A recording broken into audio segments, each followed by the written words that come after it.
¿Por qué filosofía aquí y ahora especiales? Hay temas insoslayables de pensar, de reflexionar y ofrecer nuestra propia interpretación de los hechos históricos.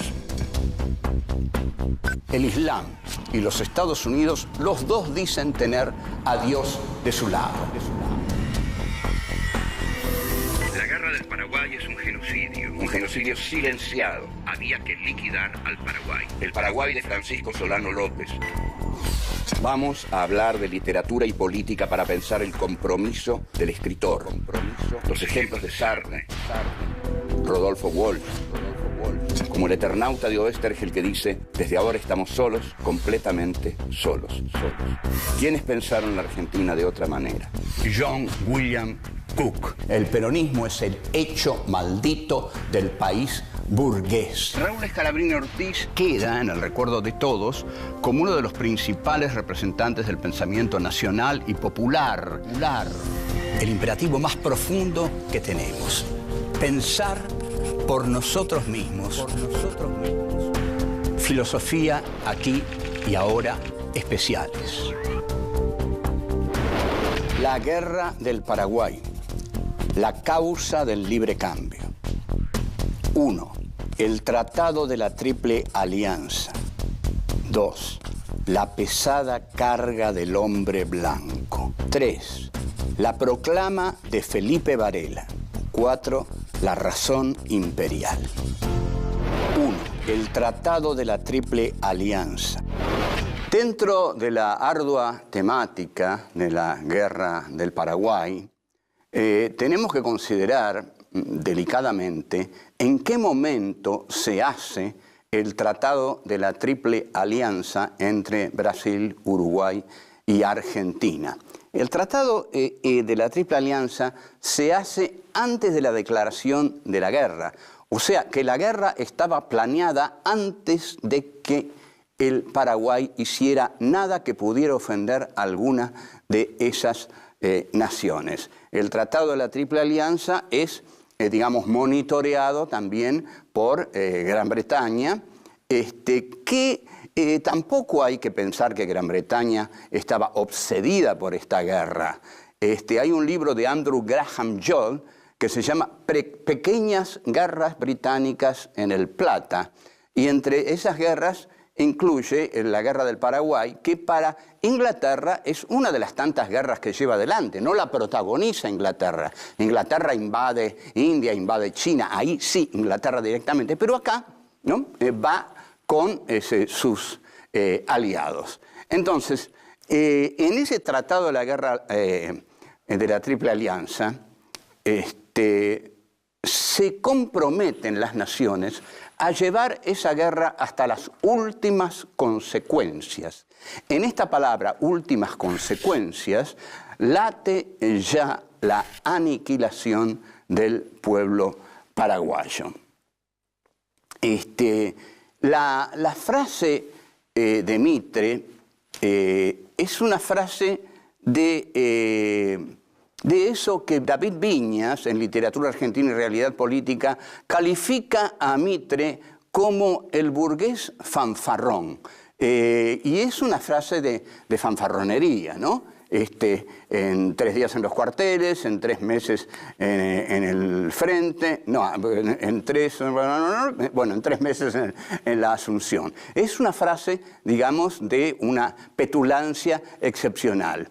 David Viñas lo llama, insisto, el burgués fanfarrón a Mitre. Después vamos a ver de sus contemporáneos algunas frases que decían sobre el general Mitre, traductor de la Divina Comedia de Dante Alighieri. Mitre en el frente paraguayo traducía la Divina Comedia.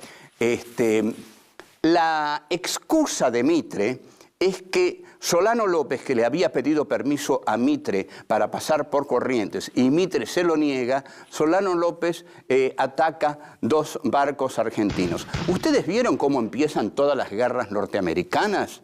¿Cómo empieza Pearl Harbor? ¿Cómo empieza la guerra de Vietnam? También con el ataque a 2 barquitos norteamericanos. Bueno, Mitre aquí tiene su Pearl Harbor. ¿no? Solano López ataca 2 embarcaciones argentinas y Argentina entonces, ¿cómo ocurre esto? A la guerra. Ahora, ¿cuáles eran los verdaderos motivos? ¿Por qué le convenía tanto a la Argentina que Solano López en todo caso cometiera ese error y le permitiera ir a una guerra que deseaba? Había que abrir el Paraguay al comercio libre. En un cercano pasado, nada menos que don Juan Manuel de Rosas había puesto cadenas al río Paraná. No, esto no puede ser, dijeron los ingleses. Este es un tirano sangriento que pone cadenas a un río. E imagínense que conceptualmente no hay nada peor contra el liberalismo que ponerle cadenas a un río. Eso sí que es interrumpir el libre mercado.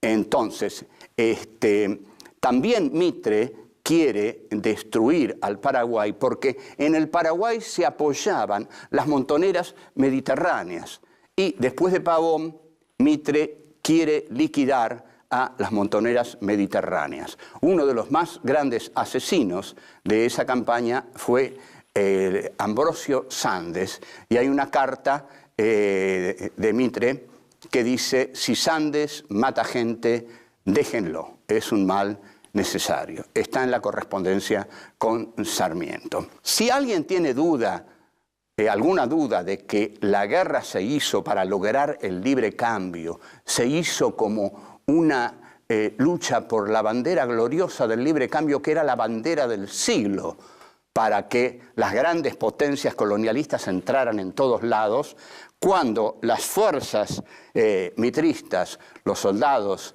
de Buenos Aires, marchan al frente, Mitre les dice: en vuestras bayonetas lleváis el libre cambio. Así que está claro, lo que llevaban en esas bayonetas era el libre cambio. En este sentido, Mitre podría decir: yo no hacía más que seguir el rumbo que seguía el mundo. Y uno le podría decir: sí, pero en todo caso usted debió integrar más territorios al proyecto de unirse al mundo. Debió integrar un país, no una ciudad. Lo que queríamos nosotros era hacer un país, no un territorio despojado y lleno de cadáveres, como lo que resultó de la guerra de policía de las provincias, como resultó del genocidio al Paraguay y al genocidio indígena con Roca. Lo que quedó fue la oligarquía de Buenos Aires, dueña de todo el poder, y tuvo que pedir entonces la inmigración ultramarina que llegó, y esa es otra historia, pero también los trataron mal. Bueno, volvemos. 2. La pesada carga del hombre blanco. La guerra del Paraguay se encuadra dentro de la historia del desarrollo del colonialismo.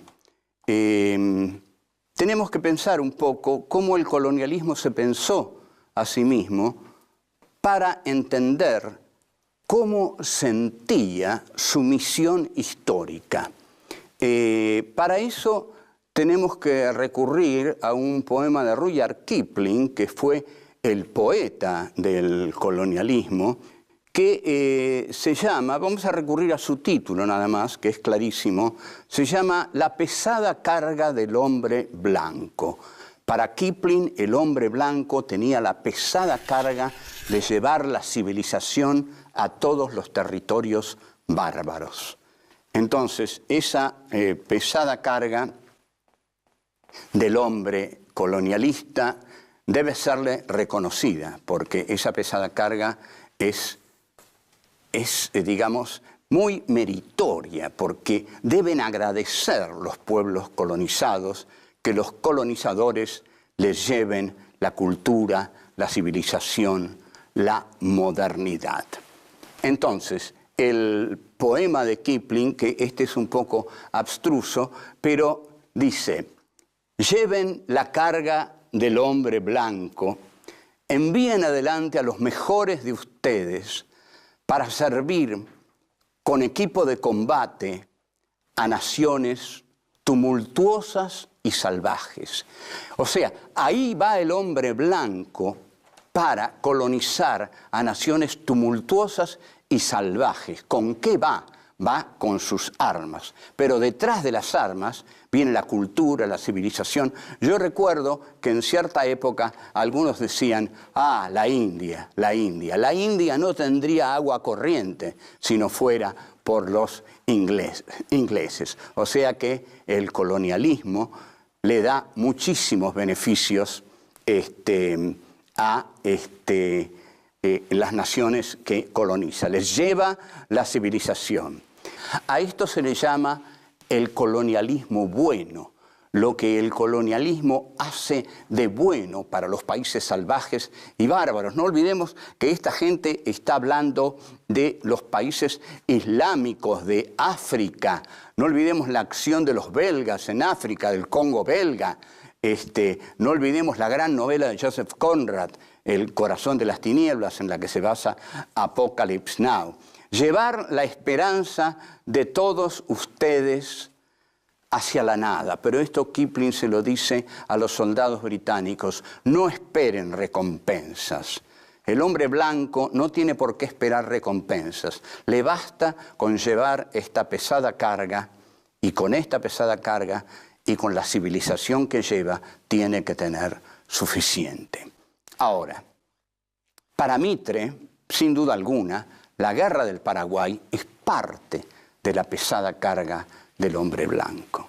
La pesada carga del hombre blanco en la guerra del Paraguay es llevar a ese país dominado por un tirano y por una tirana también, Madame Lynch, que era la mujer de Solano López, llevar la civilización. Esa es la tarea del hombre blanco.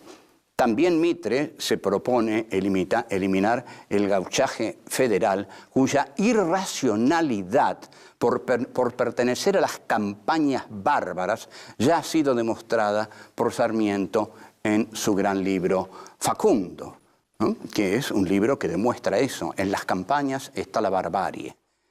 La historia argentina no hay que entenderla por sí misma, porque la historia argentina se ha desarrollado dentro de la otra historia, dentro del mundo, dentro de la historia global de la humanidad. Así que no podemos ceñirnos a la historia argentina para entenderla solamente refiriéndonos a ella.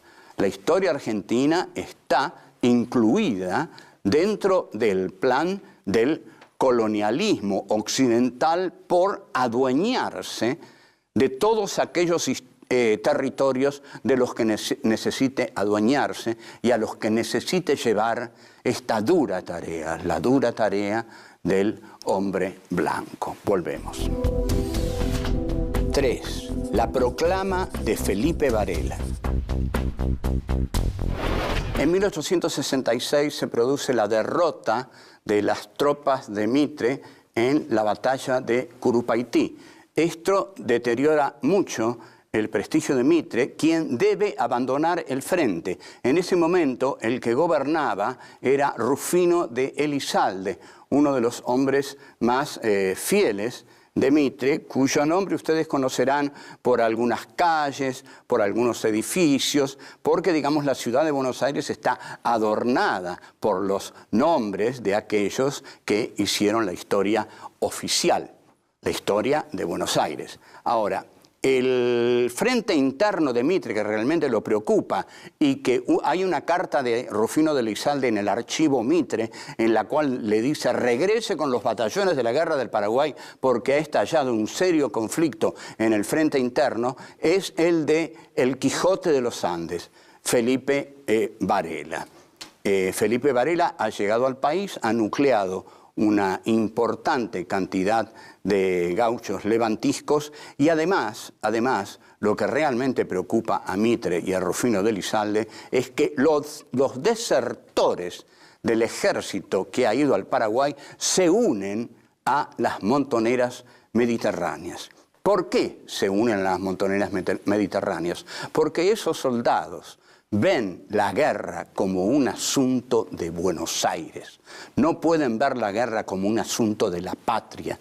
La guerra esa, dicen, esto es una cuestión de Buenos Aires. Nosotros no tenemos nada que ver en esto. Felipe Varela incorpora a los desertores de Mitre, más sus propias tropas, entonces lanza En 1866 una proclama y en 1868 un manifiesto que están basados en el pensamiento de Juan Bautista Alberdi, muy conocido por el bárbaro Felipe Varela, que leía muy bien a Alberdi. Y Varela entonces dice: ser porteño es ser ciudadano exclusivista, ser provinciano es ser mendigo de la patria, sin libertad ni derecho. Fíjense las cosas que se decían en las provincias, contra la orgullosa, absorbente y dominadora Buenos Aires.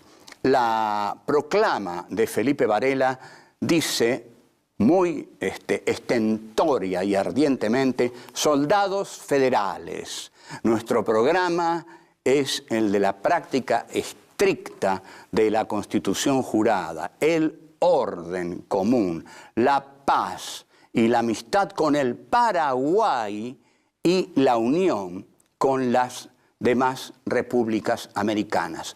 Porque en Varela está la idea de la Unión Americana, la misma de Bolívar, en efecto. Y en el manifiesto de 1868, Varela empieza diciendo «Viva la Unión Americana», y en esa misma época, en distintos países de América, se crean sociedades de la Unión Americana. Entre tanto, Buenos Aires es denunciado por Varela como el puerto y la aduana. Buenos Aires posee el puerto y la aduana y así se va enriqueciendo. Entonces, dice Varela, Buenos Aires es la provincia que ha gozado del producto del país entero, mientras que en los demás pueblos pobres y arruinados se hacía imposible el buen quicio de las administraciones provinciales por la falta de recursos. La falta de recursos, es decir, Buenos Aires deja a las provincias sin recursos. ¿Por qué? Porque Buenos Aires hubiera debido ser el principal comprador de los productos de las provincias. En cambio, les cierra la puerta y las deja libradas a su suerte. Se da así un proceso muy interesante de colonialismo interno, porque hay colonialismos externos y hay colonialismos internos. Buenos Aires, dice el manifiesto de Varela, es la metrópoli de la República Argentina, como España lo fue de la América. He ahí, pues, los tiempos del coloniaje existente en miniatura hoy en la República Argentina. Esto está tomado de los escritos de Alberdi, quien fue un enorme cuestionador de la guerra del Paraguay. Alberdi, en efecto, decía lo mismo. En los póstumos 5, que hay un libro que se llama Grandes y pequeños personajes del Plata, que se puede conseguir, y ahí ustedes van a leer las cosas tan interesantes que decía Alberdi, antes de todo revisionismo histórico.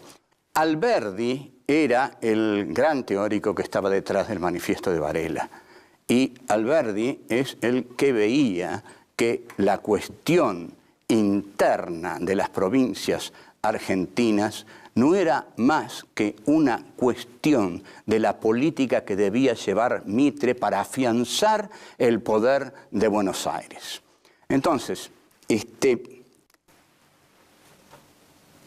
Varela es realmente un problema muy grande para Mitre, pero no solo por Varela, sino por los desertores de la guerra del Paraguay. Las deserciones comienzan a enloquecer a Mitre y a su ministro Rufino de Elizalde. ¡Qué problema!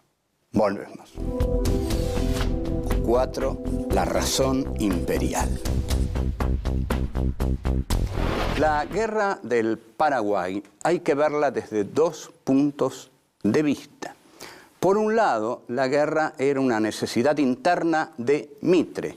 Mitre necesitaba esa guerra porque tenía que abrir el Paraguay al libre comercio y a la vez porque Solano López era un socio de un socio y alguien que respaldaba bélicamente a las montoneras del interior mediterráneo. Faltaba ver qué hacía Urquiza y eso preocupaba mucho a Mitre. Por otro lado, el otro aspecto es que Inglaterra, como sabemos, necesitaba el algodón del Paraguay.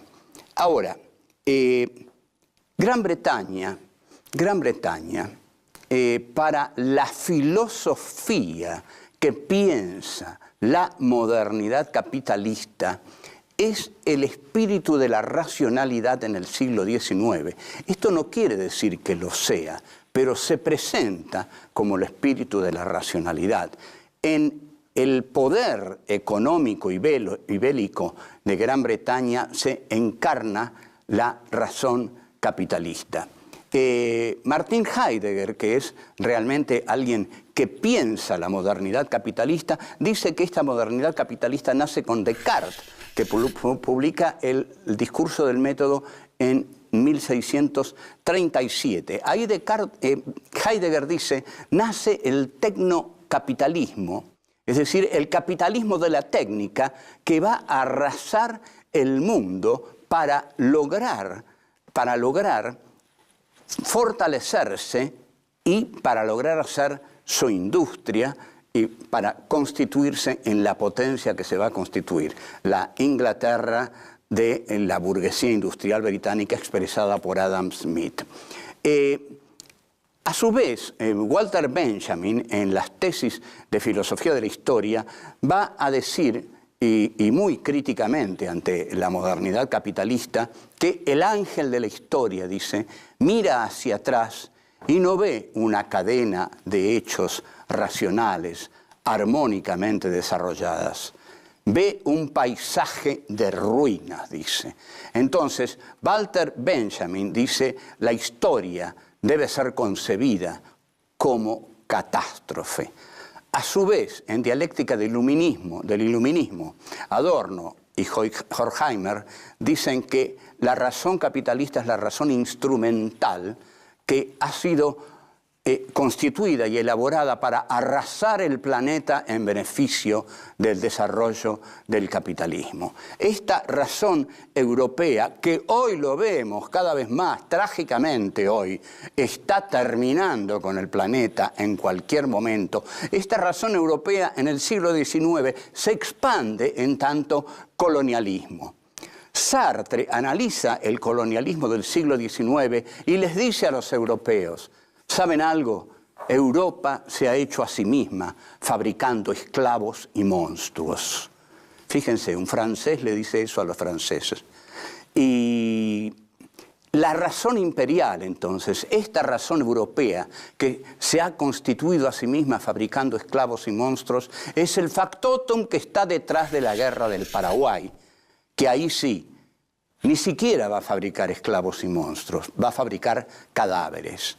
Entonces, cuando nosotros decimos que detrás de este proyecto está Gran Bretaña, estamos diciendo algo mucho más abarcante. Detrás de este proyecto está la razón de la modernidad occidental, que Heidegger dice que ahí el hombre se pone en el centro de la historia para ser el amo de lo ente, es decir, el amo de todas las cosas. Y para ser el amo de todas las cosas, tiene que ser el amo de la totalidad del planeta a través del colonialismo. Ahí se inserta la guerra del Paraguay.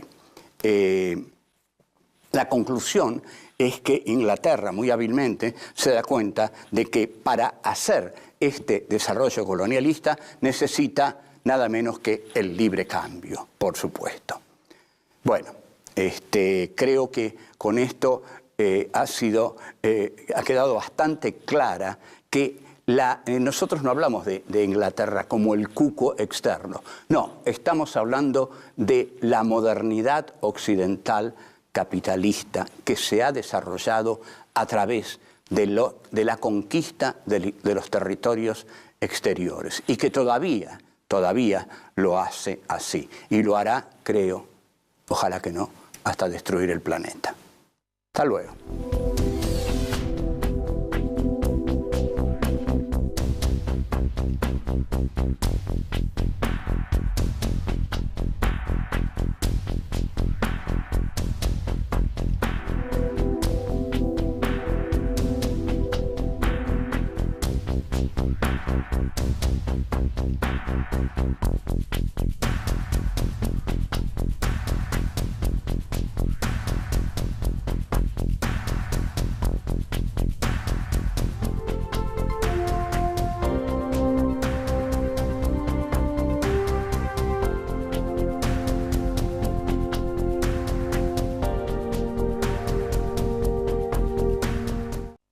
¿Por qué filosofía aquí y ahora especiales? Hay temas insoslayables de pensar, de reflexionar y ofrecer nuestra propia interpretación de los hechos históricos. El Islam y los Estados Unidos, los dos dicen tener a Dios de su lado. La guerra del Paraguay es un genocidio silenciado. Había que liquidar al Paraguay. El Paraguay de Francisco Solano López. Vamos a hablar de literatura y política para pensar el compromiso del escritor. Los ejemplos de Sartre, Rodolfo Walsh, como el Eternauta de Oestergel que dice: desde ahora estamos solos, completamente solos. ¿Quiénes pensaron la Argentina de otra manera? John William Cook. El peronismo es el hecho maldito del país burgués. Raúl Scalabrini Ortiz queda en el recuerdo de todos como uno de los principales representantes del pensamiento nacional y popular. El imperativo más profundo que tenemos: pensar por nosotros mismos. Filosofía aquí y ahora especiales. La guerra del Paraguay, la triple infamia. 1. Intelectuales contra la guerra. 2. El coloniaje doméstico. 3. Victoria o muerte. 4. La derrota de la causa federal. 1. Intelectuales contra la guerra. En 1865 se inicia la guerra del Paraguay. En principio, el Paraguay era un estado proteccionista, es decir, que se negaba al libre cambio, que era, era el espíritu de los tiempos, que todos los países se abrieran al libre cambio, porque los grandes países imperialistas querían que las naciones se abrieran para penetrar ante todo con sus mercancías. A su vez, el general Mitre, desde Buenos Aires, quiere liquidar las resistencias de las provincias, y estas provincias se apoyaban en el Paraguay. Y en caso de que Urquiza se uniera a ese frente sería muy poderoso para Buenos Aires. Esta guerra del Paraguay es llamada por el historiador trotskista marxista Milcíades Peña la guerra de la triple infamia. Hay muchos intelectuales de gran valor que se oponen a esta guerra. Son los intelectuales de la Confederación de Paraná, entre ellos Carlos Guido y Spano. Carlos Guido Spano escribe un poema que se llama Nenia y que es particularmente emotivo, es el poema más emotivo y conocido que se ha escrito sobre la guerra del Paraguay, y lo vamos a decir detalladamente. El poema dice así: en idioma guaraní, una joven paraguaya, tiernas endechas ensaya, cantando en el arpa así, en idioma guaraní. Llora, llora, Urutaú, en las ramas del Yatay. Ya no existe el Paraguay donde nací como tú. Llora, llora, Urutaú. En el dulce Lambaré, feliz era en mi cabaña. Vino la guerra y su saña no ha dejado nada en pie en el dulce Lambaré. Padre, madre, hermanos, ay, todo en el mundo fue perdido. En mi corazón partido, solo amargas penas hay. Padre, madre, hermanos, ay. Termina repitiendo: llora, llora, Urutaú, en las aguas del Yatay. Ya no existe el Paraguay. Llora, llora, Urutaú. Bien. Carlos Guido Spano no deja por eso de ser un porteño, un gran porteño, y en su vejez le dedica a Buenos Aires uno de los poemas más conocidos. Incluso se ha hecho una película hace tiempo que se llamaba He nacido en Buenos Aires, y después se hizo otra película con Rimoldi Fraga, que se llamó Argentino hasta la muerte. El poema es: he nacido en Buenos Aires, ¿qué me importan los desaires con que me trate la suerte? He nacido en Buenos Aires, argentino hasta la muerte. Este es la estrofa central del poema de Guido Spano, un poema célebre, y esas dos películas fueron dos películas muy interesantes.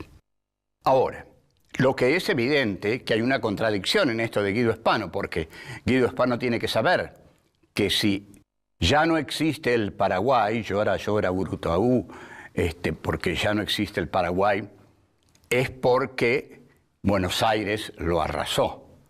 O sea, ahí hay una contradicción. ¿Qué me importan los desaires con que me trate la suerte? He nacido en Buenos Aires, argentino hasta la muerte. Pero resulta que Buenos Aires arrasó al Paraguay. Llora, llora Urutaú, ya no existe el Paraguay. Bueno, pero esa contradicción la solucionan los años. Los años le hicieron olvidar la guerra del Paraguay y también quería a Buenos Aires. Digamos que era un porteño paraguayo. Hay muchos hombres de dos mundos. Cortázar era un hombre de París y de Buenos Aires. Y sería raro, sería interesante, quiero decir, saber qué quería más Cortázar, ¿no? Si a París o a Buenos Aires. Lo mismo le pasó a Guido Spano. Cantó la tragedia del Paraguay y cantó la grandeza y la hermosura que él encontraba en Buenos Aires. Volvemos. 2. El coloniaje doméstico. Los críticos de la guerra del Paraguay son, a su vez, críticos de Buenos Aires, porque no se les escapa que la guerra del Paraguay, la decisión de la guerra del Paraguay tiene su epicentro en Buenos Aires y que es parte de algo que Mitre llama la gran política. Entonces, son escritores que no están en Buenos Aires y que atacan la política del general Mitre, que consiste en llevar la guerra al Paraguay y a las provincias. Entre los principales se encuentra Olegario Andrade, que todos nosotros hemos leído en nuestros estudios primarios como el autor de un poema muy bonito que se llama El nido de cóndores. Andrade, basándose en el genial Alberdi, dice que a partir de la Revolución de Mayo, en lugar del coloniaje español, tuvimos el coloniaje porteño sobre las provincias.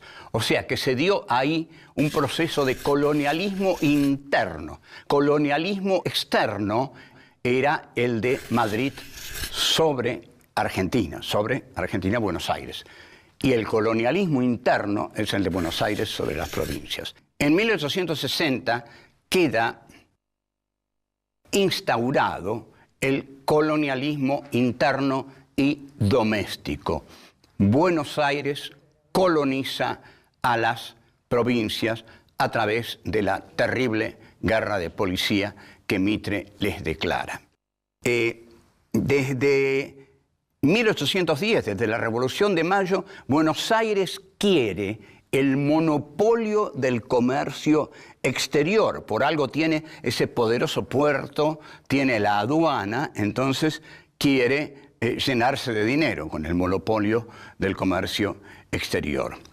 La metrópoli, dice Olegario Andrade, había cambiado de nombre. La metrópoli ahora ya no se llamaba Madrid, se llamaba Buenos Aires. Y el país esclavo ya no era la Argentina, eran las provincias interiores.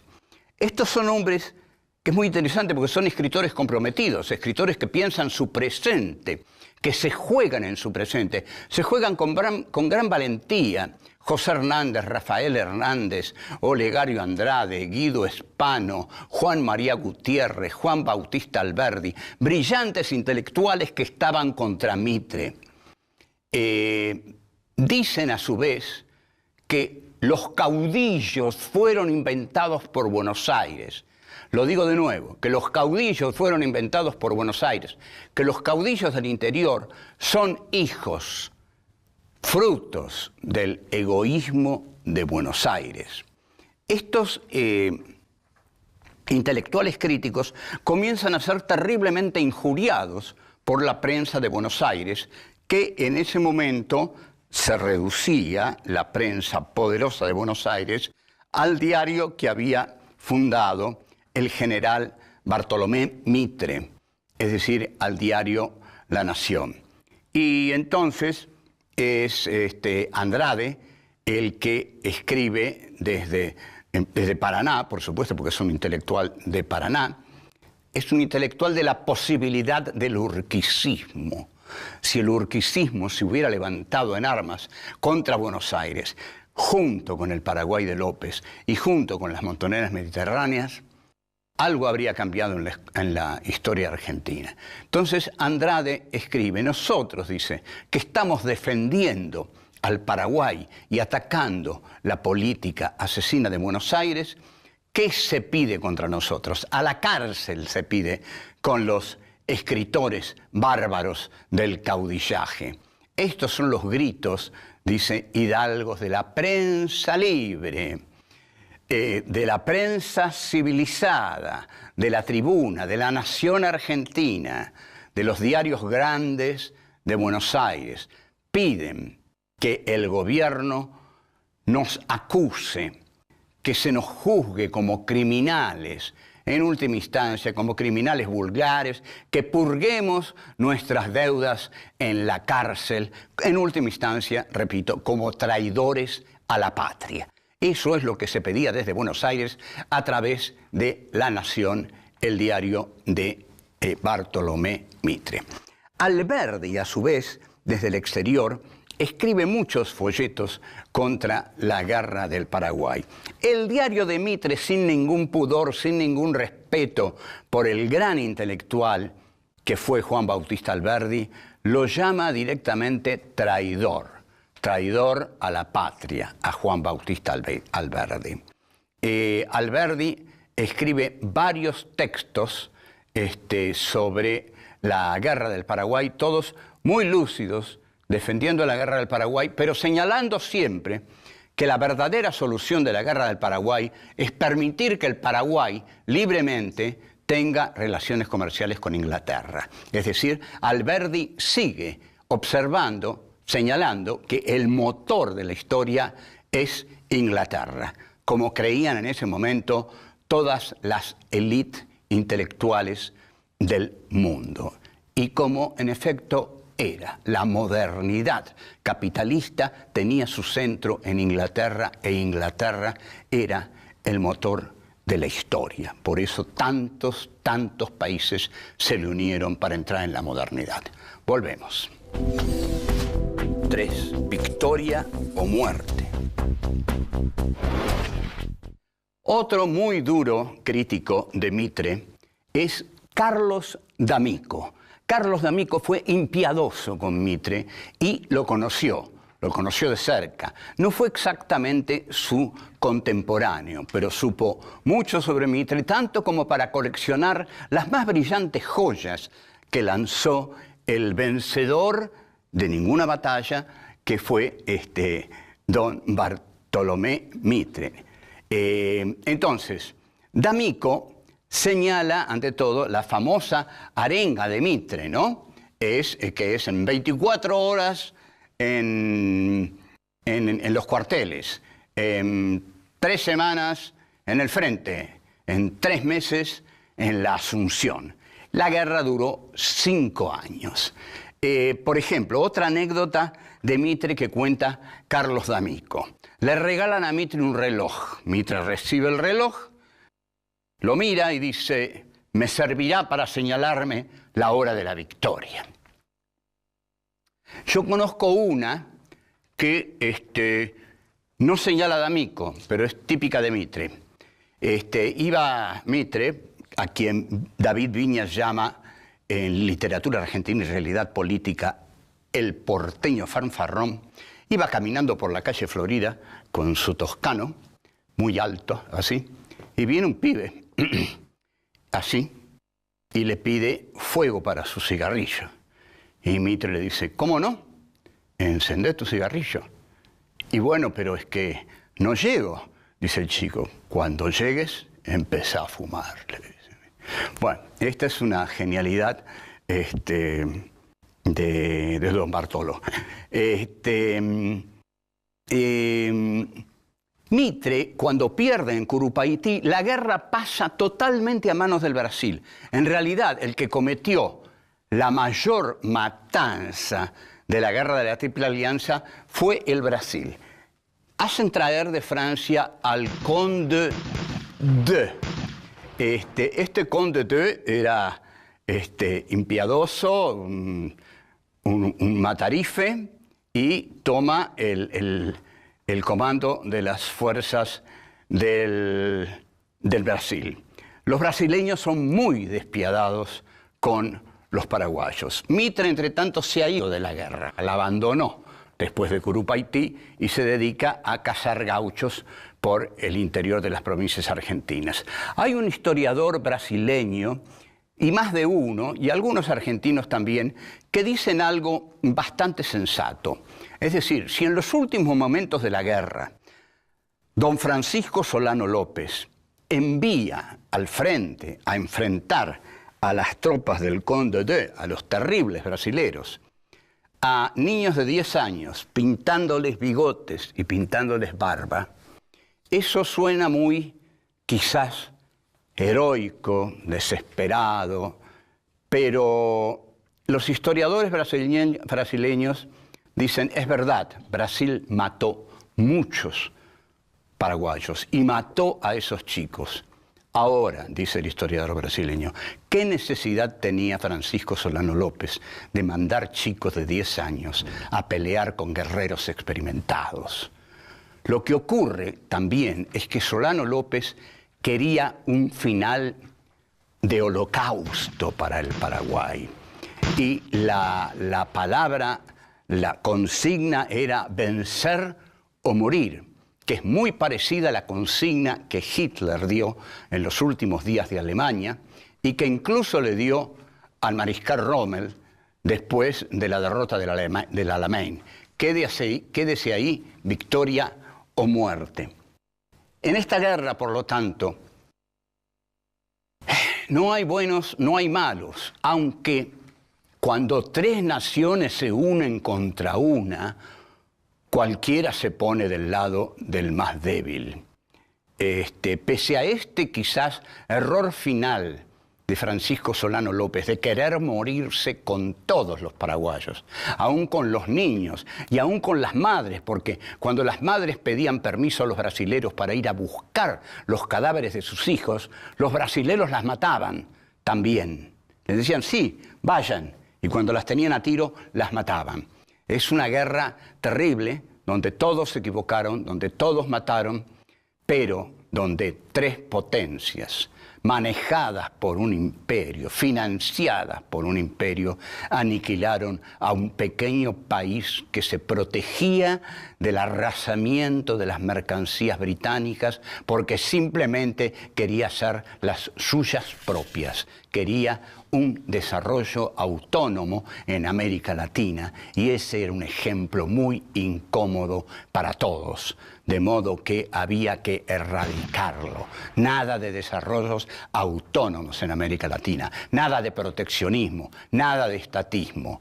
Había que seguir la huella del libre cambio del occidente capitalista encarnado en el Imperio Británico, y eso se hizo.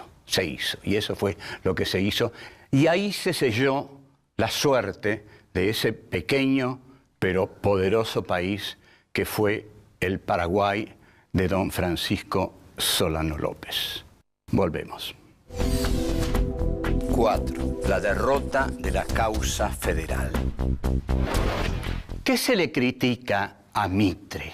Nosotros reconocemos que Mitre ha escrito 2 valiosos libros de historia y que hay que leerlos, porque no es cuestión de ignorarlos. Pero Mitre hizo una política que había que hacer, pero la hizo del peor modo, porque había que hacer. Es decir, la clase dominante que ganara la guerra civil iba a abrir el país al mercado británico. El mercado británico iba a penetrar en el país con sus mercancías como taller del mundo y la Argentina le iba a vender los ganados y las mieses. Pero al hacer esto, al dejar penetrar la mercancía británica, Buenos Aires destruye todo posible desarrollo autónomo, industrial, por incipiente que fuera, de las provincias argentinas, a las que condena al atraso, al hambre y al subdesarrollo permanentes. Con la derrota del Paraguay, para Inglaterra y para Argentina y para Brasil, que es Inglaterra, ¿no?, se abre paso al capitalismo moderno y se cierra algo que ellos llamaban la China de América. China había sido abierta al capitalismo a cañonazos por Inglaterra. Paraguay es abierto a cañonazos por la Triple Alianza. Esta guerra, además, tiene la característica definitiva de haber sido financiada por la banca Baring y por la banca Rothschild. No lo estamos inventando, no estamos diciendo que este país fracasó por los malos de afuera. Los malos de afuera no eran los malos de afuera, hacían sus negocios. Entonces la banca Rothschild, la banca Baring vieron que era necesario destrozar ese pequeño país para tener el algodón que no conseguían ya por la derrota del sur. Entonces Baring y Rothschild financian esta guerra y lleva al famoso brindis de Mitre por la unidad del esfuerzo argentino y el capital británico. Esta guerra del Paraguay es una guerra ignorada, tapada, sofocada, porque es una guerra vergonzosa para los vencedores. 3 contra 1 y aniquilaron hasta el último hombre. Es vergonzoso. Además, derrotan al Paraguay porque el Paraguay está a favor de la causa federal argentina. Y el mitrismo necesitaba liquidar la causa federal argentina porque era la causa de las provincias. Y el mitrismo tiene que imponerse a las provincias, sofocarlas, derrotarlas, y Buenos Aires debe triunfar. Entonces, liquidar al Paraguay, liquidar a las provincias y someter al sometible Justo José de Urquiza, que era muy abierto a las propuestas tan dulces que le ofrecía Buenos Aires. Otro proyecto habría sido unir a las provincias sin condenarlas a la miseria. ¿Por qué ese afán de condenar a las provincias a la miseria? Y bueno, porque Buenos Aires quería triunfar y dominar con seguridad. Se domina con mayor seguridad a unas provincias miserables que a unas provincias más o menos prósperas. La tarea es más fácil. Entonces, como conclusión, podemos decir, la guerra del Paraguay fue el último intento de Buenos Aires por arruinar al resto del país, por arruinar a las provincias del interior mediterráneo, por tener comprado a Urquiza y por liquidar el punto rebelde y poderoso que era el pequeño industrial país de los paraguayos. Luego quedará la llamada campaña del desierto, que terminará con los indios, y quedará así un país despoblado. Alberdi entonces va a tener que decir, gobernar es poblar. ¿Cómo vamos a ser un país si no tenemos habitantes? Porque los hemos matado a todos. Y ahí empieza la nueva parte, se llama a la inmigración. Y este es otro tema, el de la guerra del Paraguay, que es el que quisimos tratar, termina aquí. Chao.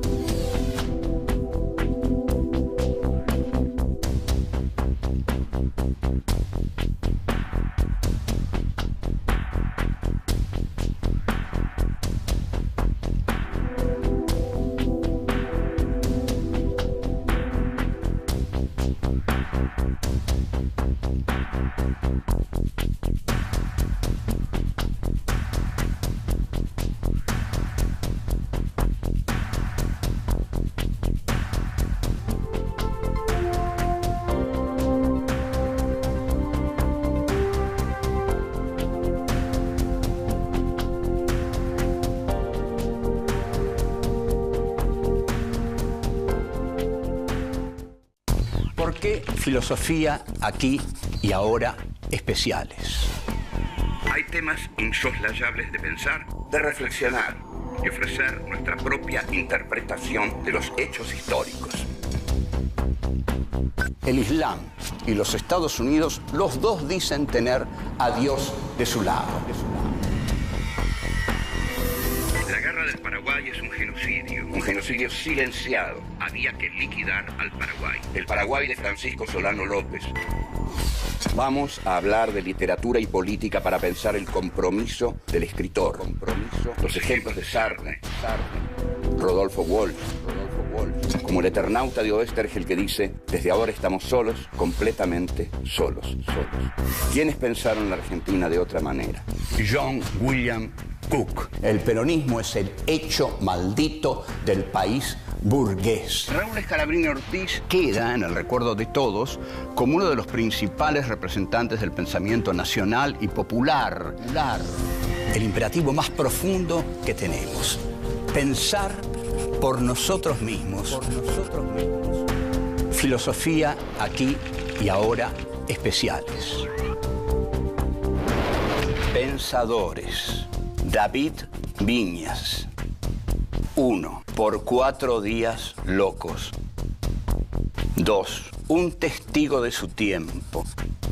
3. Miedo y estilo.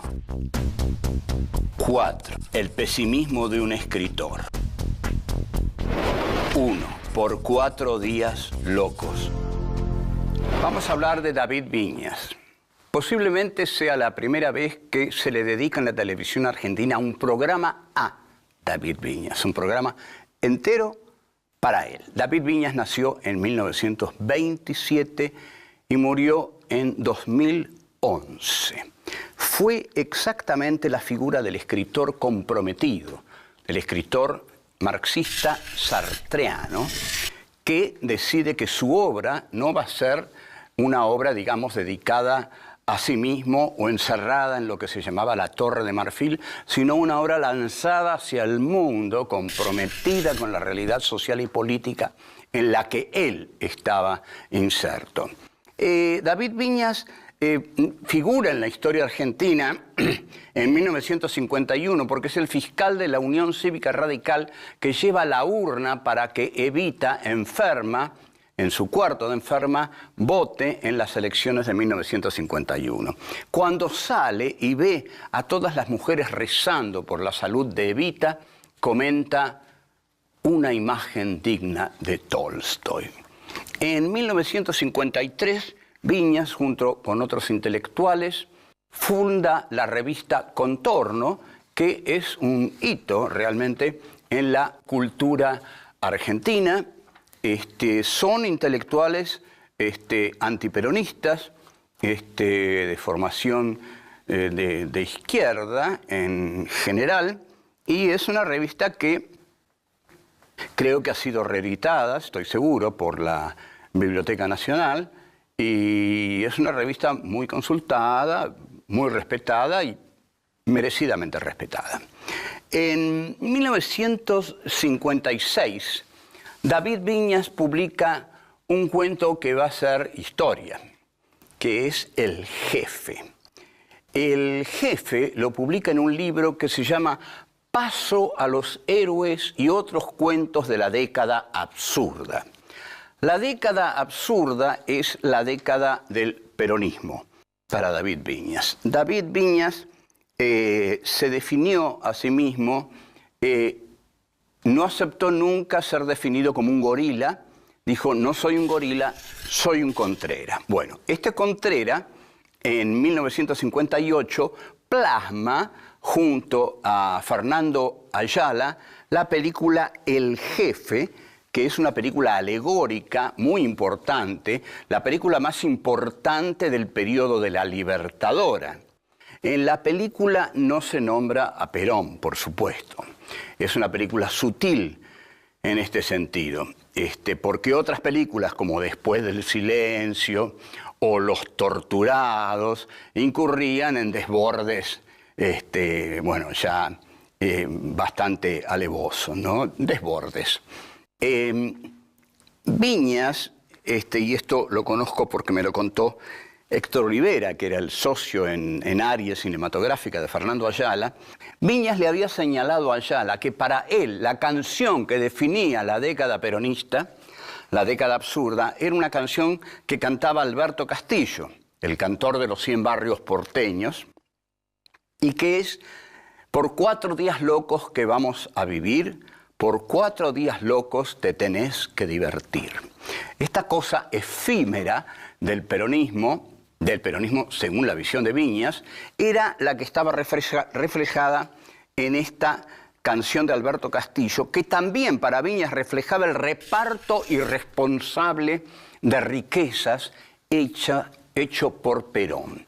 Porque Perón, que había dicho que se tropezaba con las barras de oro en el Banco Central, según Viñas y mucha gente de la izquierda, debió aprovechar esas barras para plantar la industria pesada. En cambio, la repartió a la clase obrera para manipularla.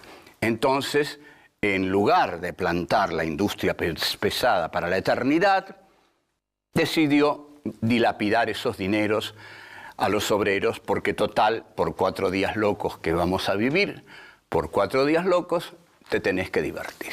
Los obreros estaban contentos con vivir y divertirse por fin en la historia argentina. El caudillo manipulador se llama Berger, que se escribe Berger. Ahora vamos a ver por qué en la película se pronuncia Berger. En una de las escenas, Alberto de Mendoza, que hace a Berger, le explica a Leonardo Fabio, que hace un joven de familia aristocrática, le explica que Berger se puede pronunciar Berger, pero que es francés. En cambio, Berger da duro, da alemán, le dice. Con lo cual Viñas está señalando que Perón era nazi, así de clarito. Por algo quiere que lo llamen Berger, ¿eh? Bien de macho, bien duro, bien germánico. Ahora bien, el tema de la película es el del líder cobarde que traiciona a sus seguidores. Nada menos que eso. Fíjense, volvemos. 2. Un testigo de su tiempo. Berger traiciona a los suyos porque dentro de los avatares de esta banda que Berger encabeza, se produce una muerte, y de esa muerte debió haberse hecho responsable Berger, pero Berger se presenta en la comisaría y delata a Fabio, y cuando se descubre la verdad de que él fue quien mató a esa mujer, se quiebra en sollozos y lo llevan preso. Con lo cual, lo que está diciendo Viñas es que este líder era un líder de cartón, un líder que se quebraba y que no siguió a su pueblo hasta el momento más difícil y más duro de su travesía, sino que trató de venderlo primero y después se quebró cobardemente. Indudablemente David Viñas fue siempre, hasta último momento, un testigo de su tiempo. Eso quiso ser y eso fue. Uno de sus cuentos más extraordinarios y que revela su sensibilidad popular, a pesar de ser un contrera al peronismo, revela su comprensión profunda del peronismo, es el cuento de 1963, La señora muerta, que está en Las malas costumbres. hay que leer esto. El cuento de la señora muerta narra las peripecias de un tipo que se llama Moure y que va el día, los largos días del sepelio, del velatorio de Eva Perón, había colas y colas y colas, y este Moure va con un propósito bastardo a la concentración de gente que está esperando para darle un beso al féretro de Evita. Va para levantarse una mina, algo que crea indignación en muchos lectores peronistas de Viñas. Pero la idea es poderosa y es formidable. Moure llega, es de noche, ve una larga fila de gente adolorida por la muerte de Evita y se acerca a una mujer. ¿Qué le gusta? La mujer está cansada, la mujer tiene hambre, la mujer está mojada porque llueve y Moure le comienza a hacer el clásico chamullo argentino y consigue llevársela en un taxi con la promesa de que van a comer algo. No comen porque es tarde, porque llueve, y el taxi va recorriendo hoteles, lo que en esa época se llamaba amuebladas, y porque Moure quiere ir ahí con la mujer que se llevó de la cola, que esperaba darle un beso a Eva Perón. Y esta es una mujer simple, tiene frío, quiere ir a un lugar a descansar, y Moure le dice, bueno, vamos. No, este hotel está cerrado, le dice el taxi. Vamos a otro, también está cerrado. Vamos a otro, también está cerrado. Hasta que el taxista le dice, mire, únicamente que vayamos a la provincia, pero no hay ninguna garantía. ¿Qué le va a hacer? Hay que aguantarse. Esto es por la señora. Y cuando le dice esto es por la señora, Moure se da cuenta que todo está cerrado por la muerte de la señora. Entonces exclama, es demasiado esto por esa yegua. Y ahí ocurre algo que Viñas capta muy bien. La mujer que había estado callada lo mira y le dice, ah, no, eso no se lo permito. Y Moure no entiende bien lo que le está diciendo. Y ella le repite, eso sí que no se lo permite, que no se lo permito. Abre la puerta del auto y se va. O sea, creo que aquí Viñas atrapa el sentimiento genuino popular de amor por Eva Perón, porque cuando Moure la insulta, esta mujer que parecía fácil, que parecía manipulable, algo tonta, le pone un límite. No, yegua no, eso no se lo permito, eso sí que no. Viñas luego publica una novela excepcional en 1958 que se llama Los dueños de la tierra, que es la primera novela, hasta donde yo sé, que se escribe sobre la tragedia de los hechos que ocurrieron en la Patagonia en la década, a comienzos de la década del 20. Es una novela comprometida, es una novela valiente, es una novela cuidadosamente escrita. Quizá, en mi concepto, es la novela más cuidadosamente escrita de las que escribió Viñas.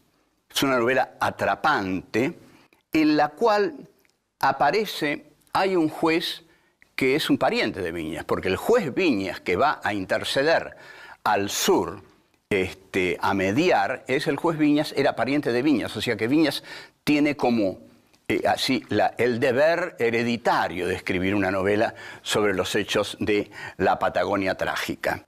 Y luego imagina un diálogo que mantiene el juez con Hipólito Yrigoyen cuando este juez regresa, y este juez sabe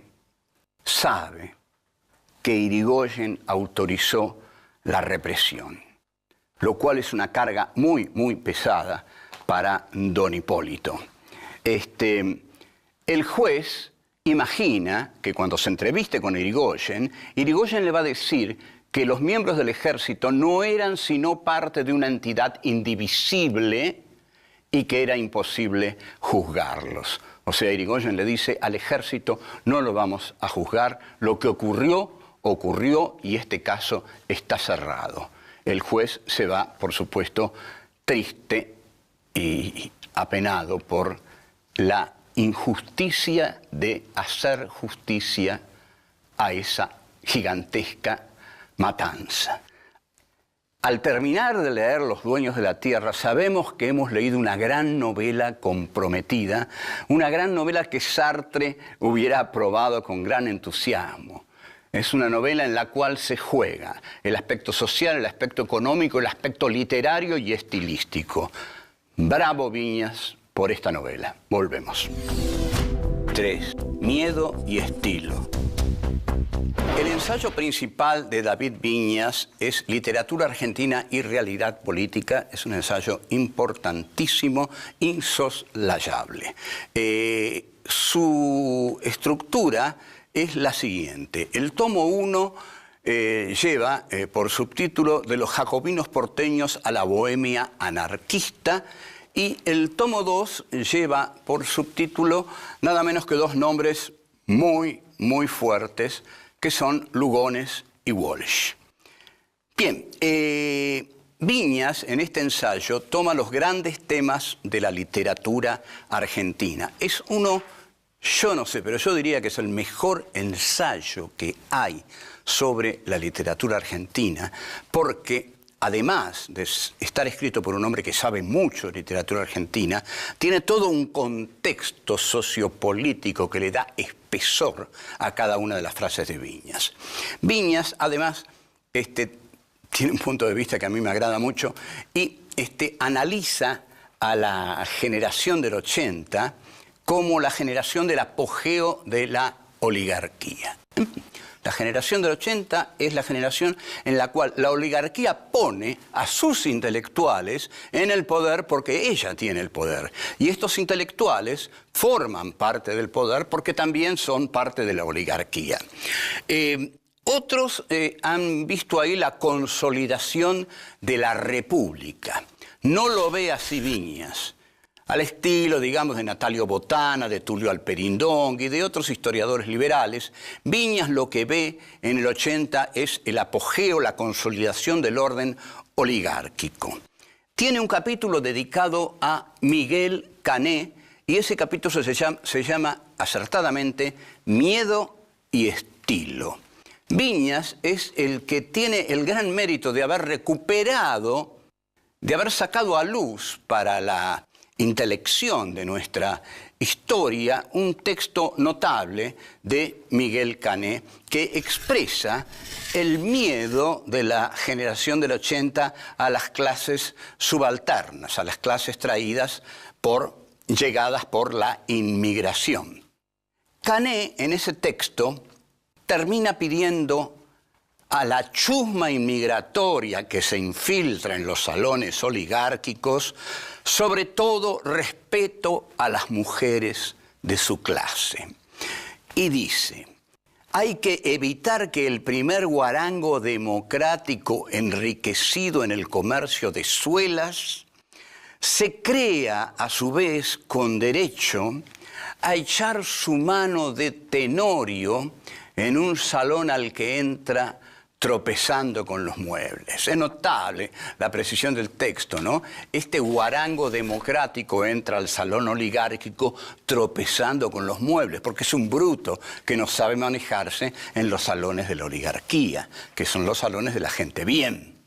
Entonces, sigue diciendo Miguel Cané, cada vez los argentinos somos menos. Cada vez los argentinos somos menos. Salvemos nuestro predominio legítimo, no solo desenvolviendo y nutriendo nuestro espíritu cuanto es posible, sino colocando a nuestras mujeres por la veneración a una altura a la que no lleguen las bajas aspiraciones de la turba, de la chusma inmigratoria, porque a la inmigración le dicen así, la chusma ultramarina. Entonces, Cané termina diciendo, cerremos el círculo y velemos sobre él. Este hombre, Miguel Cané, del cual todos hemos leído en el colegio secundario ese lindo texto que se llama Juvenilia, era un paranoico lleno de odio. El tomo 2 de David Viñas es, como dijimos, de Lugones a Walsh. También dijimos que esta es su obra más importante. En la parte dedicada a Lugones y a Walsh, aniquila, por supuesto, el fascismo lugoniano del discurso de la espada, de la hora de la espada, y exalta muchas cosas de Walsh, personaje y escritor con el cual comparte la estética del escritor comprometido. Viñas quiere a Walsh como muchos lo queremos. Volvemos. 4. El pesimismo de un escritor. Antes de marchar al exilio por la dictadura militar, Viñas escribe y publica en La Opinión un artículo que se llama, creo, Los dos viejos, en el cual dice que una vez muerto el viejo Perón, lo va a reemplazar el viejo Borges. Se va a México y ahí se entera de la terrible noticia del asesinato y desaparición de un hijo y una hija, algo que cambia totalmente su carácter o en gran parte y que blanquea sus cabellos de amargura. En el exilio, Viñas escribe un texto muy notable que se llama Indios, Ejército y Frontera. Este es un texto muy importante porque tiene una fórmula notable en la cual define a la llamada conquista del desierto como la etapa superior de la conquista de América. La conquista del desierto de Roca, dice Viñas, es la etapa superior de la conquista de América. Bien, entonces, también dice que los indios son los desaparecidos de 1879, porque evidentemente, claramente la campaña de Roca fue genocida. Roca, analiza Viñas, tiene una ideología castrense que es opuesta a la del caudillo. Es la del militar conquistador, la del mariscal Bulló en Argelia, es Roca en la Patagonia aniquilando a los indios. Hay una santísima trinidad de los militares para realizar esta tarea, dice Viñas. ¿Cuáles son? Los telégrafos, el Remington y los ferrocarriles. Esta es la santísima trinidad con que aniquilan los pueblos originarios. El Remington fue la posibilidad del genocidio. Y he aquí que tenemos una frase que cita Viñas y que vamos a citar muy cuidadosamente de Stanislao Ceballos, hombre de la generación del 80, acerca del Remington.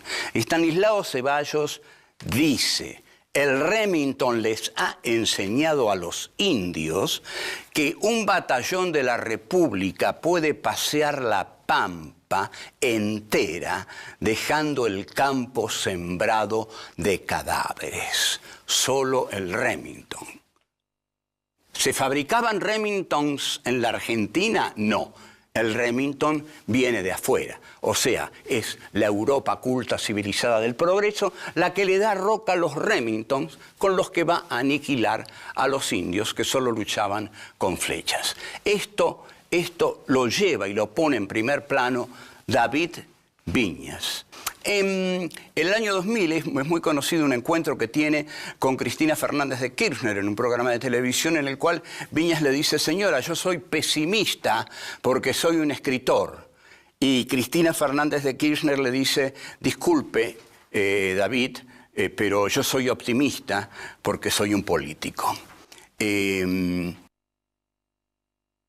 Bueno, eso es lo que pensaba Viñas de un escritor. No creo que necesariamente un escritor tenga que ser pesimista. Hay etapas y etapas. Tampoco un político quizás deba ser eternamente optimista. Pero David Viñas era así, era un hombre gruñón, difícil y un marxista consecuente que mantuvo sus cátedras, que fue muy buen profesor, que siguió siendo contrera frente al peronismo, pero esto de ninguna manera le impidió juzgar siempre severamente a la cultura oligárquico-liberal que devastó este país.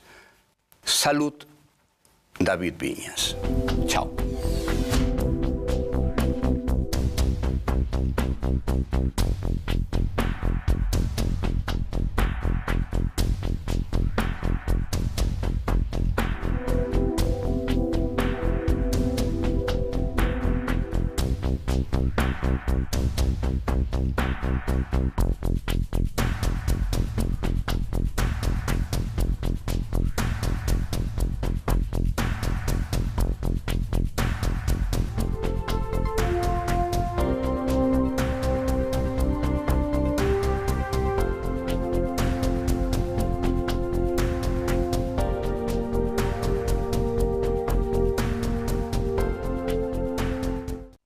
¿Por qué filosofía aquí y ahora especiales? Hay temas insoslayables de pensar, de reflexionar y ofrecer nuestra propia interpretación de los hechos históricos. El Islam y los Estados Unidos, los dos dicen tener a Dios de su lado. La guerra del Paraguay es un genocidio silenciado. Había que liquidar al Paraguay. El Paraguay de Francisco Solano López. Vamos a hablar de literatura y política para pensar el compromiso del escritor. Los ejemplos de Sartre, Rodolfo Walsh, como el Eternauta de Oestergel que dice: desde ahora estamos solos, completamente solos. ¿Quiénes pensaron la Argentina de otra manera? John William Cook. El peronismo es el hecho maldito del país burgués. Raúl Scalabrini Ortiz queda en el recuerdo de todos como uno de los principales representantes del pensamiento nacional y popular. El imperativo más profundo que tenemos: pensar por nosotros mismos. Filosofía aquí y ahora especiales. El Islam y Occidente, la beligerancia de Dios. 1. Lo uno y lo absoluto. 2. El fin de la historia. 3. La neutralidad de Dios. 4. El siglo XXI y la guerra de religiones. 1. Lo uno y lo absoluto. Bueno, vamos a hablar de un tema delicado, el Islam. Lo vamos a hacer con cautela, con prudencia y con la mayor profundidad y respeto que nos sea posible. El Islam es para nosotros algo inicialmente extraño y es culpa de nosotros que nos sea extraño. Tenemos que hacer el esfuerzo de comprender el Islam y de superar todos los prejuicios que tenemos a propósito del Islam. Los prejuicios, por ejemplo, los tenía Georg Wilhelm Friedrich Hegel, que Hegel en 1831, en su cátedra de Filosofía de la Historia, se ocupa del Islam para decir que el Islam está fuera de la historia. El Islam lo que ha tenido de positivo es que ha sido una religión que terminó con los particularismos. ¿Qué quiere señalar con esto? Que el Islam fue una religión monoteísta y que, a diferencia de la religión católica, que instauró santos y vírgenes por todos lados, el Islam es la religión de lo uno, del monoteísmo, del culto de Alá y su profeta Mahoma. Entonces, la difusión de la cultura del Islam se basa en la idea de la sencillez, que proviene ya de la idea de un Dios único. Y también se basa en la idea del paraíso después de la muerte, garantizada por la fe que se ha tenido en ese Dios único. También en el tercer mundo el Islam se ha difundido mucho. Y si nosotros vemos la película La batalla de Argelia, vamos a ver que como gesto de rebeldía, una pareja de militantes del Frente de Liberación Nacional se casa de acuerdo al ritual musulmán como gesto de desafío al colonizador francés. Ahí está la religión como factor de progreso revolucionario para enfrentarse al colonizador.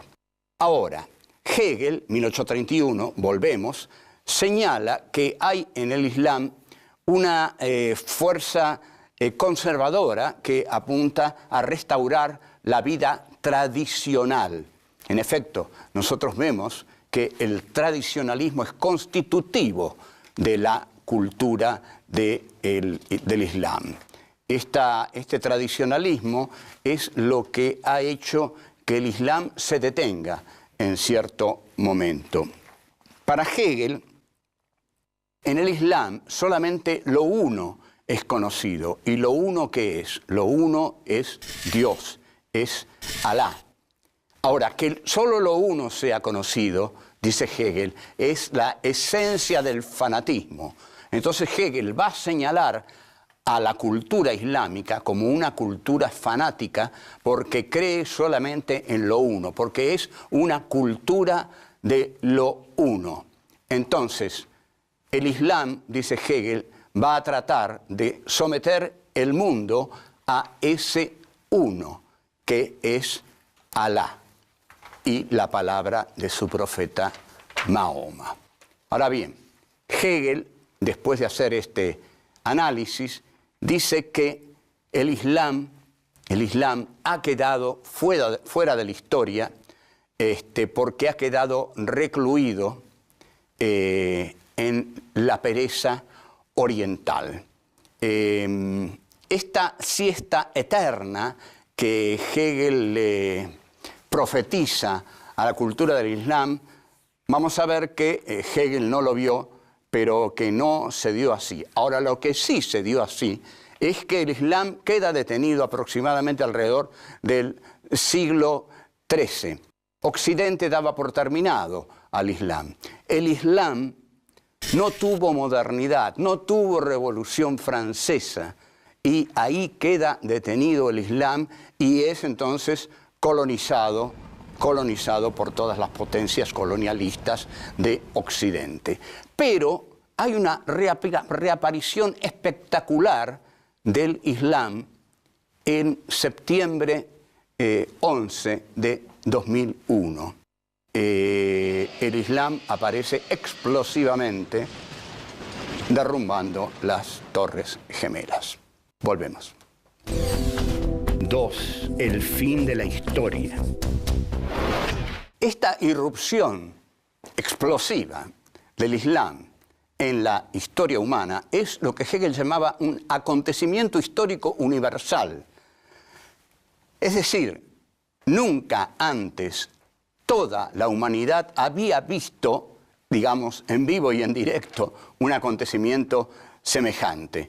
Incluso el músico Stockhausen, que es un músico atonal, lo declaró como una obra maestra, casi lo matan, pero lo declaró como una obra maestra. La historia de Occidente ha ocurrido dentro de la modernidad capitalista, algo de lo que careció el Islam. La modernidad capitalista no ha sido un juego de niños, ha sido una historia muy, muy terrible y finalmente, no es que aquí se termine la modernidad capitalista, pero en 1989, con la caída del muro de Berlín, el capitalismo considera que la Unión Soviética se ha derrumbado y se inicia la era del neoliberalismo, porque se da por terminada la Guerra Fría. al terminar la Guerra Fría, el neoliberalismo se lanza a la conquista del mundo y en gran parte a la conquista de la Argentina con el gobierno del señor Menem. Hay varios teóricos, porque siempre las universidades norteamericanas o el Pentágono o el Departamento de Estado tienen un teórico para que fundamente lo que está ocurriendo en la historia, que es algo muy importante. Entonces aparece el Fukushima-tic, ¿no?, que se le llama este juguetito que arma el japonés Fukuyama. ¿Qué dice Fukuyama? Escribe un artículo famoso que se llama The End of History, el fin de la historia. Con lo cual, claro, es muy lógico. Cada poder que gana una lucha dice que ahí terminó la historia. Entonces, cuando la Argentina derrote al mundo, si es que nos lo proponemos, vamos a decir que ahí se termina la historia. Lo podríamos decir, pero cuando el capitalismo tira abajo el muro de Berlín, viene Fukuyama y dice, se acabó la historia, ganamos nosotros. Pero no, porque aparece otro tipo que es Samuel Huntington, que escribe un libro que revoluciona al mundo, un libro que viene a restaurar el conflicto, el antagonismo. No se terminó la historia. Hay un choque de civilizaciones, Clash of Civilizations. Huntington es muy terminante y dice, el enemigo es el Islam, no el fundamentalismo islámico, el Islam. O sea que Huntington es muy terminante. Lo que asegura es que, aunque esto lo van a asegurar más los filósofos posmodernos también dicen que la historia ha terminado, o al menos ya no tiene el espesor que solía tener para los pensadores de la modernidad. Para la posmodernidad, la historia es más lábil, el sujeto se ha licuado y la historia obedece a una ontología del presente o a una ontología débil. La historia se ha debilitado. Hasta tal punto que Jean Baudrillard, el más brillante de todos los pensadores posmodernos, escribe un artículo que se llama La guerra del Golfo no ha tenido lugar, que causa un escándalo universal, pero Baudrillard se defiende diciendo, ¿alguien vio la guerra del Golfo o no la vieron por televisión? ¿Qué vieron de la guerra del Golfo? Vieron luces y luces y luces que cruzaban las pantallas de sus televisores. Bueno, no ha tenido lugar. Ni nada tendrá lugar de aquí en adelante, porque todo va a ser virtual. Lo vamos a ver por los medios de comunicación. Entonces declara una huelga de los acontecimientos, un concepto realmente ingenioso, con todo el savoir-faire, digamos, de un francés un poco loco, un poco divertido y muy imaginativo. Es decir, la huelga de los acontecimientos quiere decir que ya no va a ocurrir nada. Los acontecimientos se han declarado en huelga. Pero claro, el 9 del 11, 9/11, como dicen los norteamericanos, un poco que destruye esta teoría de Baudrillard, porque si los acontecimientos están en huelga, pareciera que uno, al menos, se puso a trabajar, el de las Torres Gemelas. Volvemos. 3. La neutralidad de Dios.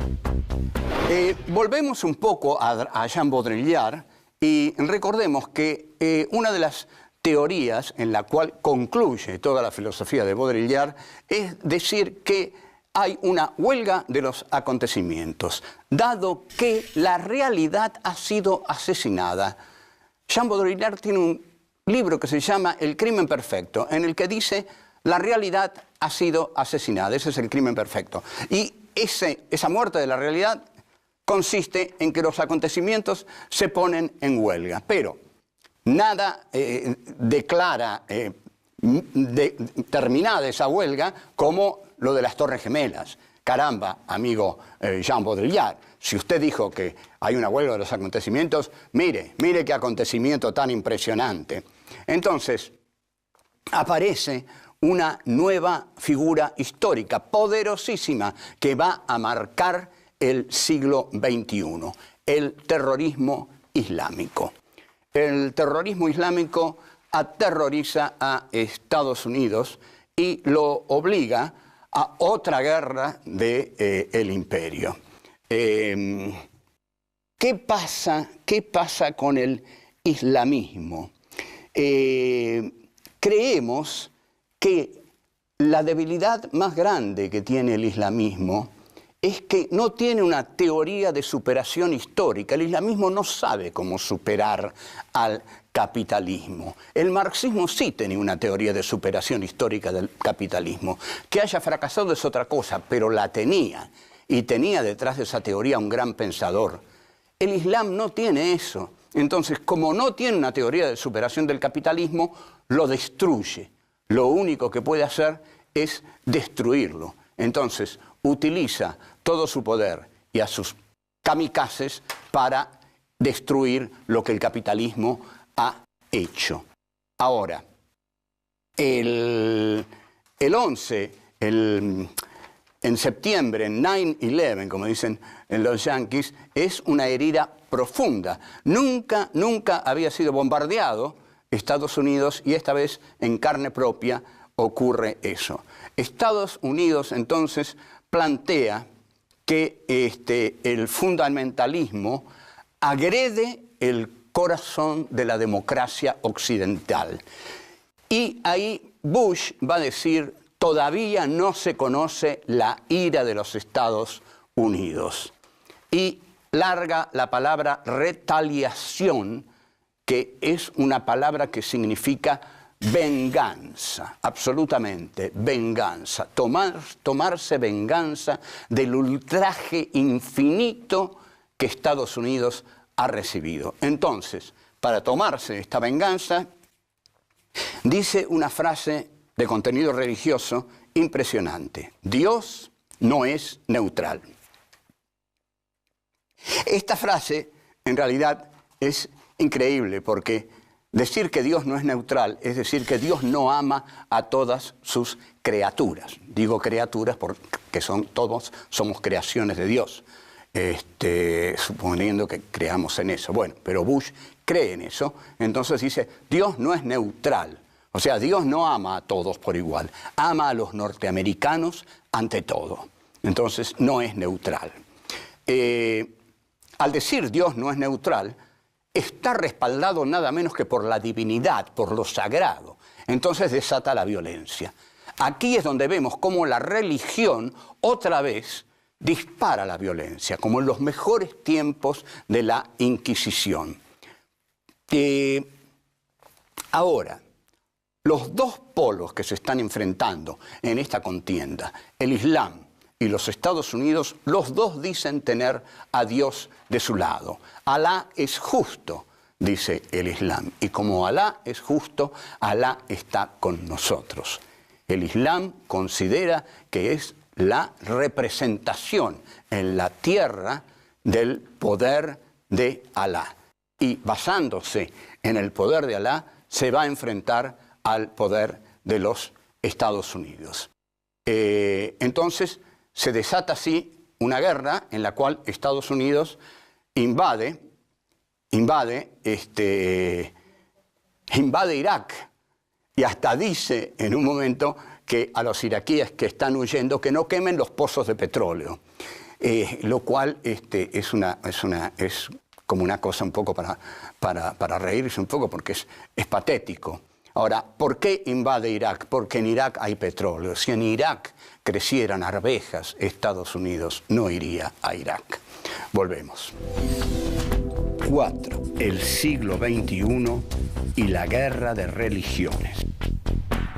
Increíblemente, el siglo XXI, un siglo que prometía realmente, con el avance de la técnica, con la experiencia terrible del siglo XX y las guerras mundiales y los holocaustos y Auschwitz, el siglo XXI, sin embargo, comienza con una guerra de religiones, al mejor estilo de las cruzadas, del medioevo, en fin, así empieza la guerra entre la religión islámica y la religión cristiana capitalista occidental. Ahora bien, ¿qué hay con esto? ¿Qué hay detrás de esto? Hay una utilización de Dios para la beligerancia bélica. Esto es lo que hay. Dios es útil para matar. Se mata en nombre de Dios. Bush mata en nombre del Dios cristiano que está con él, y los islámicos van a matar en nombre de Alá, que está con ellos. Entonces, cuando el otro no piensa como yo, lo mato. Y para el otro, que yo soy el otro del otro, si no pienso como él, me mata. La guerra es eso, la incomprensión absoluta, la imposibilidad de la tolerancia. Encontramos aquí entonces el enfrentamiento de lo uno con lo uno. Cada parte de ese uno cree que tiene la razón absoluta. No hay diálogo posible. En el medio está la guerra y está la muerte. Cuando yo considero que el otro es un peligro para mí y no puedo dialogar con él, porque si dialogo con él me arriesgo a que me mate, lo único que puedo hacer con el otro es matarlo yo antes de que él me mate a mí. Entonces, tenemos aquí lo uno occidental contra lo uno islámico.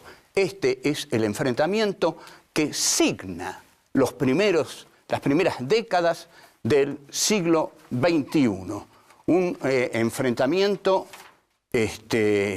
terrible, irracional, que surge se inicia con el atentado a las Torres, pero ya mucho antes Estados Unidos había hecho muchísimas incursiones bélicas en los territorios árabes. Esto lo dice el mismo Huntington. Pero digamos que lo de las Torres Gemelas desata este acontecimiento más universal que nunca.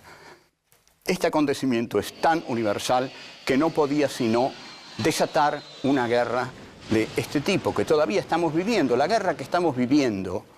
Y la guerra que estamos viviendo, que es una guerra globalizada, porque en cualquier momento esta guerra, que para Bush era una guerra preventiva y así sigue siendo, se expande en cualquier lugar y explota en cualquier lugar.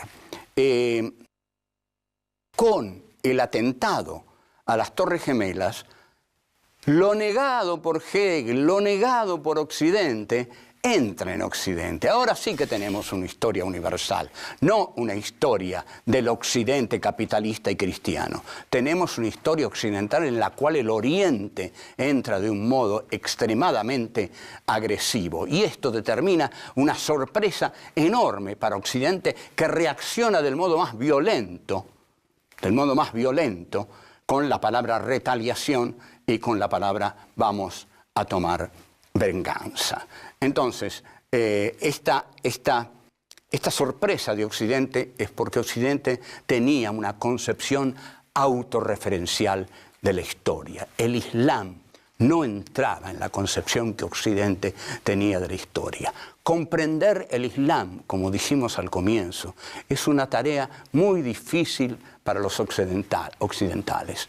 Lo que tenemos que hacer es despojarnos de todos nuestros prejuicios, abrirnos a la complejidad de una civilización que nunca hemos conocido y tratar de entenderla. Y allí donde vemos que el prejuicio nos está ganando, que el prejuicio es más fuerte que nuestra capacidad de comprensión, tenemos que abandonar la tarea y seguirla al menos en otro momento. Pero a la vez, en tanto esta beligerancia de Dios continúe, no va a haber posibilidad de abrirse al Islam y tratar de comprenderlo, porque la beligerancia de Dios implica afirmar mi Dios en contra del otro, y el otro afirma su Dios en contra del mío. Esto solo puede generar una guerra, y la guerra es la incomprensión absoluta.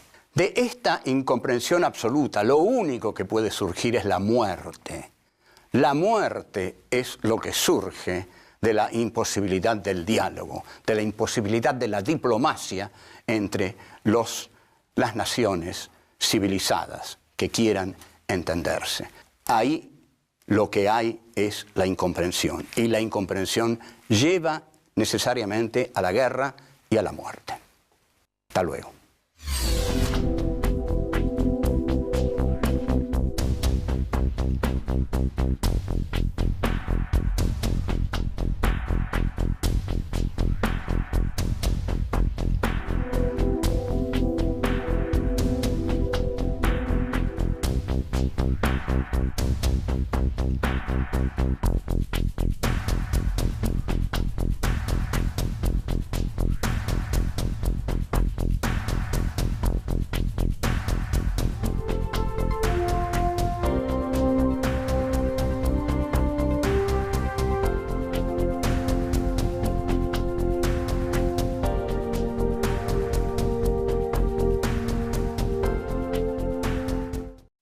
¿Por qué filosofía aquí y ahora especiales?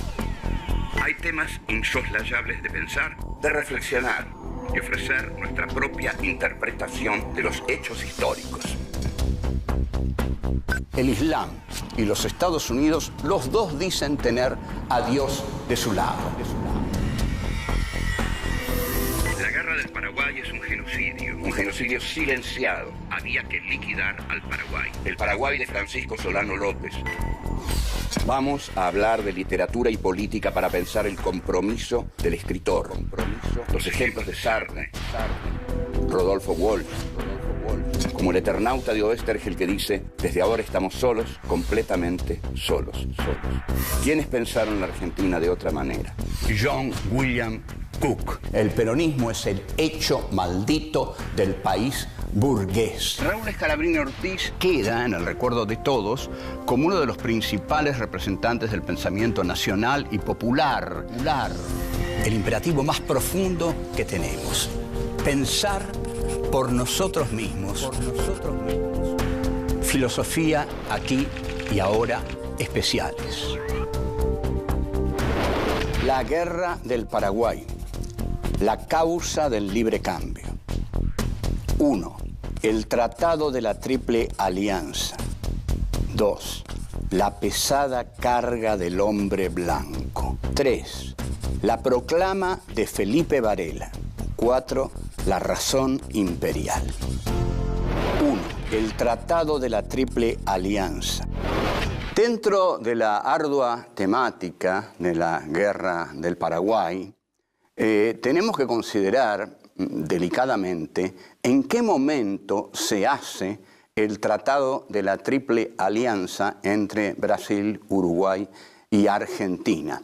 El Tratado de la Triple Alianza se hace antes de la declaración de la guerra, o sea que la guerra estaba planeada antes de que el Paraguay hiciera nada que pudiera ofender a alguna de esas naciones. El Tratado de la Triple Alianza es, podría decir sí, pero en todo caso usted debió integrar más territorios al proyecto de unirse al mundo, debió integrar un país, no una ciudad. Lo que queríamos nosotros era hacer un país, no un territorio despojado y lleno de cadáveres, como lo que resultó de la guerra de policía de las provincias, como resultó del genocidio al Paraguay y al genocidio indígena con Roca. Lo que quedó fue la oligarquía de Buenos Aires, dueña de todo el poder, y tuvo que pedir entonces la inmigración ultramarina que llegó, y esa es otra historia, pero también los trataron mal. Bueno, volvemos. 2. La pesada carga del hombre blanco. La guerra del Paraguay se encuadra dentro de la historia del desarrollo del colonialismo.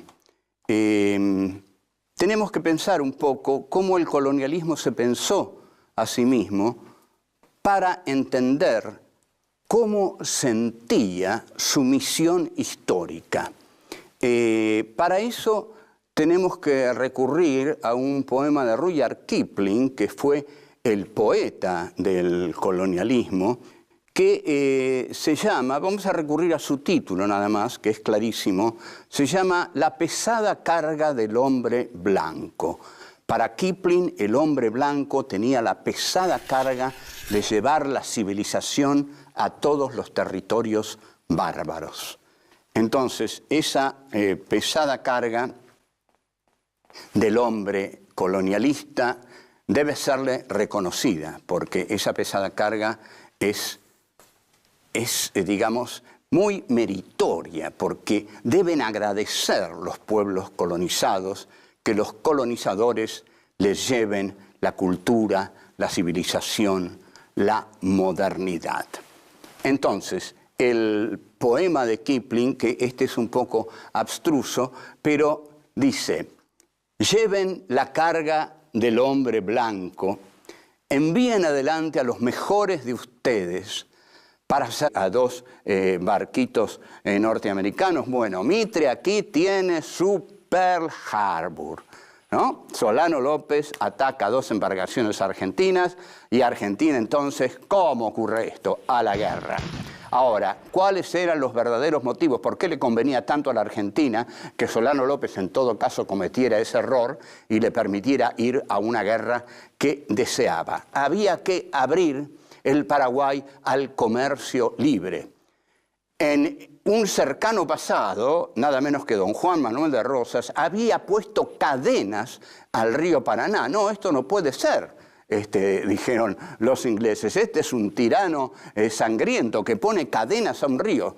E imagínense que conceptualmente no hay nada peor contra el liberalismo que ponerle cadenas a un río. Eso sí que es interrumpir el libre mercado.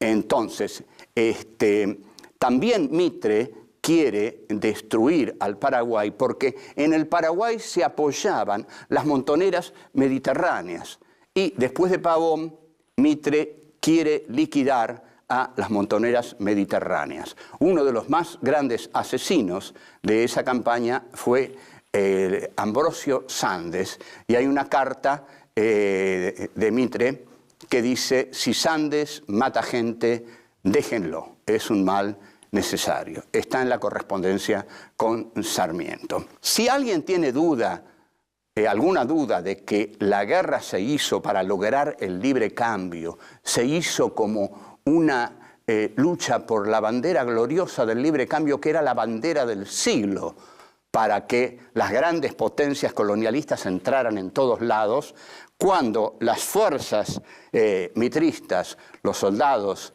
de Buenos Aires, marchan al frente, Mitre les dice: en vuestras bayonetas lleváis el libre cambio. Así que está claro, lo que llevaban en esas bayonetas era el libre cambio. En este sentido, Mitre podría decir: yo no hacía más que seguir el rumbo que seguía el mundo. Y uno le puede servir con equipo de combate a naciones tumultuosas y salvajes. O sea, ahí va el hombre blanco para colonizar a naciones tumultuosas y salvajes. ¿Con qué va? Va con sus armas. Pero detrás de las armas viene la cultura, la civilización. Yo recuerdo que en cierta época algunos decían: ah, la India, la India. La India no tendría agua corriente si no fuera por los ingleses. O sea que el colonialismo le da muchísimos beneficios a las naciones que coloniza. Les lleva la civilización. A esto se le llama el colonialismo bueno, lo que el colonialismo hace de bueno para los países salvajes y bárbaros. No olvidemos que esta gente está hablando de los países islámicos de África. No olvidemos la acción de los belgas en África, del Congo belga. No olvidemos la gran novela de Joseph Conrad, El corazón de las tinieblas, en la que se basa Apocalypse Now. Llevar la esperanza de todos ustedes hacia la nada. Pero esto Kipling se lo dice a los soldados británicos: no esperen recompensas. El hombre blanco no tiene por qué esperar recompensas. Le basta con llevar esta pesada carga, y con esta pesada carga y con la civilización que lleva, tiene que tener suficiente. Ahora, para Mitre, sin duda alguna, la guerra del Paraguay es parte de la pesada carga del hombre blanco. La pesada carga del hombre blanco en la guerra del Paraguay es llevar a ese país dominado por un tirano y por una tirana también, Madame Lynch, que era la mujer de Solano López, llevar la civilización. Esa es la tarea del hombre blanco.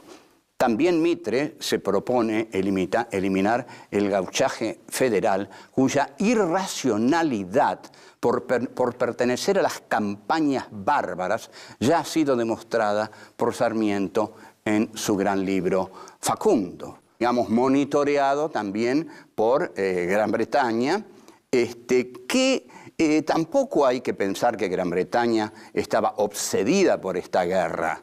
Hay un libro de Andrew Graham Joll que se llama Pequeñas guerras británicas en el Plata, y entre esas guerras incluye la guerra del Paraguay, que para Inglaterra es una de las tantas guerras que lleva adelante, no la protagoniza Inglaterra. Inglaterra invade India, invade China, ahí sí, Inglaterra directamente, pero acá, ¿no?, va con sus aliados.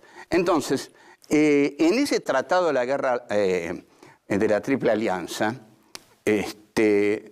se comprometen las naciones a llevar esa guerra hasta las últimas consecuencias. En esta palabra, últimas consecuencias, late ya la aniquilación del pueblo paraguayo. La frase de Mitre es una frase de eso que David Viñas, en Literatura Argentina y Realidad Política, califica a Mitre como el burgués fanfarrón. Y es una frase de fanfarronería, ¿no? En 3 días en los cuarteles, en 3 meses en el frente, en 3 meses en la Asunción. Es una frase, digamos, de una petulancia excepcional. David Viñas lo llama, insisto, el burgués fanfarrón a Mitre. Después vamos a ver de sus contemporáneos algunas frases que decían sobre el general Mitre, traductor de la Divina Comedia de Dante Alighieri. Mitre en el frente paraguayo traducía la Divina Comedia. La excusa de Mitre es que Solano López, que le había pedido permiso a Mitre para pasar por Corrientes, y Mitre se lo niega, Solano López ataca 2 barcos argentinos. ¿Ustedes vieron cómo empiezan todas las guerras norteamericanas? ¿Cómo empieza Pearl Harbor? ¿Cómo empieza la guerra de Vietnam? También con el ataque